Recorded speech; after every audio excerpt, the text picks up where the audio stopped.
अस्सलाम वालेकुम दोस्तों, इन चैनल मौजूद वक्त में कुछ आमदद कौम यूथ को जुम्मा मुबारक। जनाब जुम्मा मुबारक इस वजह से नहीं कि सुप्रीम कोर्ट ऑफ पाकिस्तान ने नैब तरामीम केस का फैसला सुना दिया है। जुम्मा मुबारक इस वजह से नहीं कि नैब कवानीन में तरामीम को बरकरार रखा गया है और उमर अताब बंदयाल साहब और जनाब एजाजुल एहसन साहब के फैसले को काला दम करार देते हुए उसको रद्दी की टोकरी की जीनत बना दिया गया है। जुम्मा मुबारक इस वजह से भी नहीं कि इमरान खान का केस डिसमिस कर दिया गया है, और जुम्मा मुबारक इस वजह से भी नहीं कि नैब तरामीम बहाल होने का फायदा इमरान खान साहब को होगा और इमरान खान साहब अब तोशाखाना 2 केस को इसी फैसले की रोशनी में ना सिर्फ चैलेंज कर सकेंगे बल्कि उसमें अपने लिए रिलीफ भी हासिल कर सकेंगे। जुम्मा मुबारक इस वजह से कि जनाब अतर मिन अल्लाह साहब ना सिर्फ ताइब होते हुए नजर आ रहे हैं बल्कि यूं लग रहा है कि जनाब वो राह रास्त पर भी आ गए हैं। और इसका पहला सबूत इस केस में ईमानदारी को छोड़कर या नजरअंदाज करके दिया है, जो कि बहुत ही ज्यादा अहमियत का हामिल है। कैसे? ये एक इंपॉर्टेंट सवाल है और इस सवाल का जवाब हमें अगर तलाश करना है तो हमें सुप्रीम कोर्ट ऑफ पाकिस्तान के इस फैसले का जायजा लेना होगा जो कि 5-0 की अक्सरियत के साथ आया, यानी 5 रुकनी बेंच में से नैब तरामीम को जो करने का जो हुकूमती इख्तियार है उसके ऊपर मोहर तस्दीक सब्त करने पे किसी जज साहब की तरफ से कोई एतराज सामने नहीं आया, बल्कि इसके साथ साथ इस केस की जजमेंट के अंदर जो कि एक मुत्तफिका जजमेंट है, इमरान खान साहब के ऊपर ना सिर्फ शदीद तनकीद की गई है बल्कि इमरान खान को के बारे में यह बात भी फैसले के अंदर लिख दी गई है कि इमरान खान ने बदनीयती की बुनियाद पर नैब तरामीम को सुप्रीम कोर्ट ऑफ पाकिस्तान में चैलेंज किया, जो कि इमरान खान साहब के लिए कम से कम डूब मरने का मुकाम है अगर वो सोचें तो। नैब तरामीम के इस केस के अंदर जस्टिस काजी फाइज ईसा साहब ने फैसला तहरीर किया है। 5 रुकनी बेंच था जिसमें जनाब जस्टिस काजी फाइज ईसा, जस्टिस अमीनुद्दीन, जस्टिस अतर मिन अल्लाह, जस्टिस अजहर रिजवी और जस्टिस जमाल खान मंदोखेल साहब भी शामिल थे।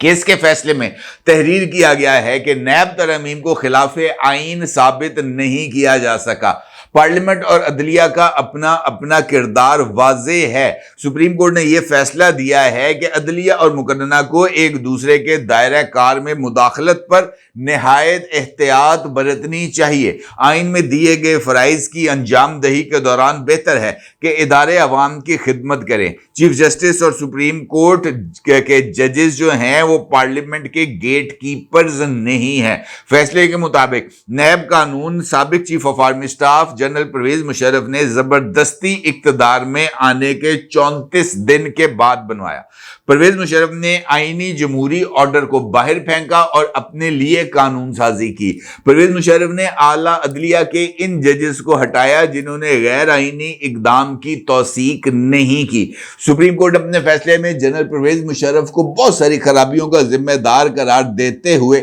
इस बात को भी रिकॉर्ड का हिस्सा बनाया कि मुशर्रफ दौर में बनाए गए कानून के दिपाचे में लिखा गया है कि नैब कानून का मकसद करप्शन का सद्देबाब है। जिन सियासतदानों या सियासी जमात ने परवेज मुशर्रफ को ज्वाइन किया उन्हें बरी कर दिया गया। नैब कानून का असल मकसद सियासतदानों को सियासी इंतकाम या सियासी इंजीनियरिंग करके काबू में रखना था। तहरीरी फैसले में यह बात भी लिखी गई है कि नैब कानून में अब तक 3 तरामीम की गई हैं। पहला एक्ट 22 जून 2022 को नाफिज किया गया। नैब कानून में दूसरी तरमीम 22 अगस्त 2022 को की गई, जबकि नैब कानून में तीसरी तरमीम 29 मई 2023 को की गई। जब नैब तरामीम के खिलाफ मुकदमे की 6 समातें हो चुकी थीं तो तीसरी तरमीम लाई गई। नैब कानून की तीसरी तरमीम को सुप्रीम कोर्ट ने अपने फैसले में उसका जायजा ही नहीं लिया। फैसले के मुताबिक सुप्रीम कोर्ट को कानून साजी को जल्द खत्म करने की बजाय इसको बहाल रखने की कोशिश करनी चाहिए। अगर किसी कानून की 2 तशरीहात हों तो कानून के हक में आने वाली तशरीह को तस्लीम किया जाएगा। दरखास्त और सुप्रीम कोर्ट का फैसला आइन के मुताबिक नहीं, मौजूदा मुकदमा में भी तरामीम के गैर आईनी होने के हवाले से हम कायल नहीं हो सके। इनमें से बहुत तरामीम के ममार खुद इमरान खान थे। सुप्रीम कोर्ट ऑफ पाकिस्तान شاہ نے بانی P T I Imran Khan کی نیک نیتی پر سوال اٹھاتے ہوئے اس بات کا بھی ذکر کر دیا ہے کہ جناب عمران خان بونا فائڈ ایپلیکنٹ نہیں ہے، یعنی عمران خان نے بد نیتی کی بنیاد پر اس درخواست کو سپریم کورٹ آف پاکستان میں چیلنج کیا، جبکہ یہ جو ترامیم گورنمنٹ کی طرف سے منظور کی گئی تھی اس کے اصل آرکیٹیکٹ کوئی اور نہیں بلکہ عمران خان تھے، اور لفظ آرکیٹیکٹ کا لفظ سپریم کورٹ آف پاکستان نے اپنے فیصلے میں ہی تحریر کیا ہے۔ اور اس کے ساتھ ساتھ اسی فیصلے کے اندر جسٹس قاضی فائز عیسیٰ صاحب نے جسٹس منصور علی شاہ صاحب کی تعریف بھی کی، اور ان کا یہ کہنا تھا کہ جسٹس منصور علی شاہ نے نشاندہی کی کہ نیب ترامیم پر 5 رکنی بینچ بنایا جائے۔ جسٹس منصور علی شاہ خود کو بینچ سے الگ کر لیتے تو 2 ممبر نیب ترامیم کے خلاف درخواست کو سن سکتے، نہ ہی فیصلہ کر سکتے تھے۔ سپریم کورٹ نے اپنے فیصلے میں لکھا کہ جسٹس عمر عطا بندیال کے بینچ نے پریکٹس اینڈ پروسیجر قانون کے آپریشن کو معطل کیا۔ پریکٹس پروسیجر قانون کو معطل کرنے کے بعد کیس کو دوبارہ نہیں سنا گیا۔ پریکٹس پروسیجر قانون کے خلاف درخواستوں کو 100 دن تک نہیں سنا گیا، اور درخواستوں کی جو سماعت ہے وہ 18 ستمبر 2023 کو ہوئی تھی۔ البتہ امپورٹنٹ بات یہ ہے کہ جسٹس منصور علی شاہ کا یہ کہنا تھا، جس کو فیصلے کا حصہ بھی بنایا گیا ہے، کہ پریکٹس اینڈ پروسیجر قانون کا فیصلہ پہلے ہونا چاہیے تھا، اور نیب اور سپریم کورٹ کے 3 رکنی بینچ کا نیب ترامیم کیس کو سننا پریکٹس اینڈ پروسیجر قانون کے متضاد تھا۔ اور یہ بات بھی اس حوالے سے لکھی گئی ہے کہ یہ جو ججمنٹس ہیں ان کا اطلاق نہ صرف فوری طور پر ہوگا بلکہ اس کے ساتھ ساتھ اس ججمنٹ کے اندر جسٹس اظہر رضوی اور جسٹس عطر من اللہ صاحب نے اضافی نوٹ بھی تحریر کیے ہیں، اور اپنے اضافی نوٹ کے اندر جسٹس عطر من اللہ نے ان درخواستوں کو مسترد کرنے کا جو فیصلہ ہے اس کو نہ صرف برقرار رکھا ہے، البتہ اپنے اس اضافی نوٹ کے اندر جسٹس عطر من اللہ نے جو ہے وہ پریکٹس اینڈ پروسیجر قانون کے تحت حکومتی درخواستوں کو ناقابل سماعت قرار دیا ہے، جبکہ متاثرہ فریقین کی انٹرا کورٹ اپیلوں کو منظور کر لیا ہے، اور نیب قوانین کے خلاف جو فیصلہ ہے اس کو کالا دم قرار دیا ہے۔ اب اس سارے کیس کے اندر جو امپورٹنٹ نقطے ہیں میری نظر میں وہ بہت ہی زیادہ اہمیت کے حامل ہیں، اور سب سے بڑھ کر نقطہ ہے جسٹس عطر من اللہ صاحب کا۔ جسٹس عطر من اللہ صاحب کے حوالے سے ماضی میں بہت ہی زیادہ اعتراضات کیے جاتے رہے، اور اسی پلیٹ فارم سے یعنی ان سائٹ کے پلیٹ فارم سے بھی جسٹس عطر من اللہ صاحب کے بہت سارے فیصلوں پر بہت سارے اعتراضات بھی کیے گئے۔ اب حالیہ جو فیصلہ ہے اس فیصلے کے اندر جسٹس عطر من اللہ صاحب نے حقیقی معنوں کے اندر جس کو ہم کہتے ہیں کہ اسپرٹ آف دی لا، اس کو نہ صرف اپہلڈ کیا ہے بلکہ پارلیمنٹ کی لیجسلیشن کے اختیار کے اوپر بھی مہر تصدیق ثبت کرتے ہوئے جسٹس قاضی فائز عیسیٰ کے اس نقطے کی بھی توثیق کی ہے کہ جو تشریح آئین کے قریب تر ہوگی، اگر کسی بھی نقطے کے اوپر سپریم کورٹ آف پاکستان کی 1 سے زائد تشریحات ہوں تو وہ تشریح جو آئین کے قریب ترین ہوگی اس تشریح کو درست مانا جائے گا۔ تو اس کا مطلب یہ ہے کہ سپریم کورٹ آف پاکستان نے آئینی تشریح کے حوالے سے کچھ پیرامیٹرز کا تعین بھی کر دیا ہے، اور ان پیرامیٹرز کا تعین مخصوص نشستوں کے کیس کے اوپر بھی ہوگا، کیونکہ وہاں پر بھی آئین کی تشریح کا معاملہ زیر بحث ہے۔ اس کیس کے اندر بھی آئین کی تشریح کا معاملہ ہی زیر بحث تھا، تو اس کا مطلب یہ ہے کہ وہ تشریح جو آئین کے قریب تر ہوگی، جس کے ذریعے آئین کی طرف سے بیان کیے جانے والے مافیو ضمیر کو آگے بڑھایا جائے گا، عطر من اللہ صاحب نے اس معاملے پر جسٹس قاضی فائز عیسیٰ صاحب کی توثیق کرتے ہوئے عمرانداری سے تائب ہونے کا اظہار کیا ہے، جو میرا خیال ہے کہ بہت ہی زیادہ اہمیت کا حامل ہے۔ دوسری جانب اگر آپ غور کریں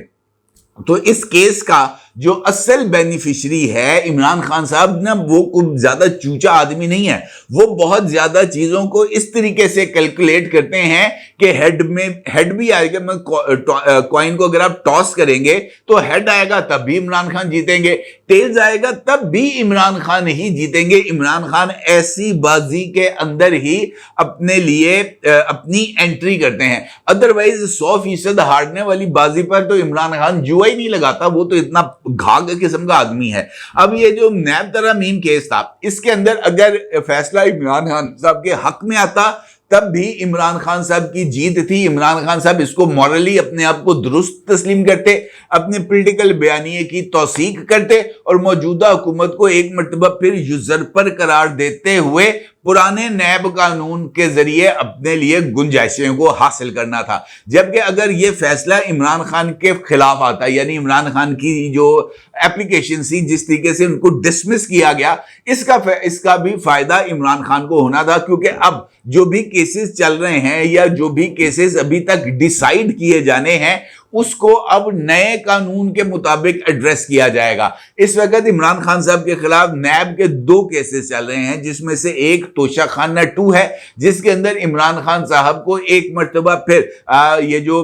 तोशाखाना के तहाइफ हैं इनको अनलॉफुली अपने पास रखने और फिर उनको ओपन मार्केट में बेचने का उनके ऊपर इल्जाम ऐद किया गया है। और अब नैब केसेस के लिए एक अपर लिमिट का तयन कर दिया गया और ये बात कही गई है 99,99,999 रुपए तक की भी करप्शन का जो केस है वो नैब नहीं सुनेगी, अलबत्ता 1 अरब रुपए से ऊपर का जो भी केस है वो नैब सुनेगी। लिहाजा ये जो अब तरामीम अपहेल्ड हुई हैं उसके नतीजे में तोशाखाना 2 बज़ाहिर नैब के दायरा कार से बाहर निकलता हुआ नजर आ रहा है और नैब के दायरा कार से तोशाखाना 2 के बाहर निकलने और इसका आम कोर्ट्स या FIA में आने का फायदा यकीनी तौर पर इमरान खान साहब को होगा और इमरान खान साहब इस केस को सुप्रीम कोर्ट ऑफ पाकिस्तान की इस जजमेंट के मुताबिक अपने लिए रिलीफ के तौर पर इस्तेमाल करेंगे। जबकि अलकादर ट्रस्ट केस के अंदर जो हकीकत है